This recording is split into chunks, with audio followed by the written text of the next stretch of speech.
manā uztverē tas, cik sevi es mīlu un cik es apkārtējos mīlu, kas ar maniem ir. Un, ja es viņus mīlu, tad es viņiem gribu pašu labāko. Ņemot draugu līdzi mašīnā, izvēlēties veikalā produktus, kuri man garšo, bet kuri man nedara ļoti pāri. Tādā veidā es to saprotu. Es jūtos atbildīgi par sevi un sev apkārtējiem, protams, ka par saviem skolēniem. Man gribas, lai mani skolēni ir apmierināti ar dzīvi, lai redz apkārt, kas notiek, lai nepaiet vienaldzīgi garām. Viens otram, dabai.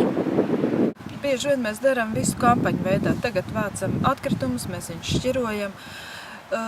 Manā skatījumā tas tā, ka tā vairs nav kampaņa, bet tā jau ir ikdienas dzīve, ka tā atkrituma šķirošana mums ir automātiski iegājusi ikdienas dzīvē, ka mēs to papīru paceļam, mēs visu laiku lietojam šo te bioloģisko pārtiku, domājam par savu veselību atbildīgi.